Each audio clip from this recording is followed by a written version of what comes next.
What's up guys, my name is Joker and welcome to the official gameplay reveal for Star Wars Battlefront. This is the latest Star Wars title being developed by DICE, the same studio that brought us the Battlefield series, and like Battlefield, Battlefront is being developed on the Frostbite engine, which means you can certainly expect destructible environments, massive size maps, and large-scale vehicle combat. However, cool your jets there, Turbo. Before you get all hyped up and run to GameStop or go to Origin and pre-order it, just remember that it's being built on the Frostbite engine, as in the same Frostbite engine that was used in Battlefield 4 and being published by EA. So there is a lot to be concerned about with the launch of this title, but we'll get to that in a minute. First off, let's dig into the official gameplay reveal trailer for Star Wars Battlefront. Right off the bat, the game looks very nice, very immersive, as we saw last summer at E3 with their first reveal trailer, and this is what they call game engine footage. So I would take that to be the equivalent of like spectator mode in Battlefield, where you get a nice glimpse of the battle and get a very awesome third-person perspective of everything that's going on here. And you see right away there's this crazy battle breaking out between the Imperials and the Rebel Alliance on what appears to be either Endor or possibly Kashyyyk. One thing you'll notice as well is a lot of the chatter that's going on in the background. You probably can't hear it now, but if you pay attention to this trailer, there's a lot of chat amongst the troops here, kind of like in Battlefield when you're reloading, when you spot an enemy soldier. Now, we don't know yet if there's going to be spotting or a spotting mechanic in Battlefront, but I definitely would not be surprised at all if they introduce that. You also see right here an AT-ST being taken out by what appears to be some sort of a launcher, some sort of an RPG-style weapon that was being used by this rebel troop. And then you see here this awesome recreation of an Imperial AT-AT coming into the battle. I have to say that DICE sure did a heck of a job in recreating these vehicle models, and they look so immersive, so realistic for this engine. One more detail to look at are the explosions and the models for the smoke and the different sparks and just fire in general. We can't conclude from this whether there will or won't be explosive spam like we saw in earlier versions of Battlefield 4, but I will say that it looks pretty immersive right now. It looks very true to the Star Wars universe.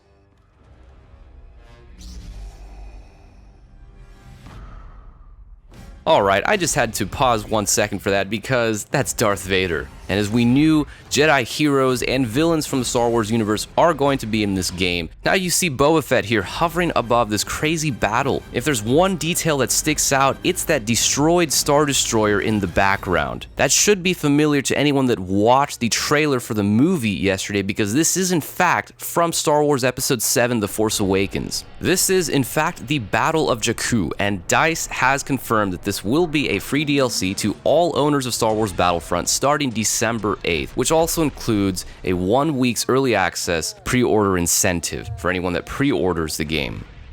Wow, so pretty freaking sweet, right? Hold on 1 second there, alright? Before you get all excited because of how amazing the graphics look and the potential of all the things you see here, do not get all excited rushing over to GameStop or over to Origin to pre-order this game, because there's still a whole lot to be concerned about. First off, it's being built on that Frostbite engine, which means that the developers, they need a lot of time to test and fully debug this game, or else it may not be completely stable. And we've already seen that once before in the last launch that DICE had with Battlefield 4, where they just didn't have quite enough time to complete the game, and it was very, very broken at launch. Also, in DICE's previous games before that, with Battlefield 3 and Bad Company 2, we saw a lot of bugs, a lot of glitches, causing those games to crash or experience serious server-side lag problems when they first launched. So my first concern with this game is not DICE's ability to create an amazing game, but it's the amount of time they've been given to make Star Wars Battlefront. That is that DICE really has only had close to 2 years in making this game. That's considerably less time than they had to make Battlefield 4, and we unfortunately saw how that turned out. Now, should this all be placed on DICE? Should all the pressure and concern be placed on their ability to release a completed product? Absolutely not, okay? I think that DICE makes fantastic games, but they've been screwed over by having to deal with EA that pushes them to make their games in much faster amount of times than they ought to be made. That leads to the next thing to keep in mind about Star Wars Battlefront.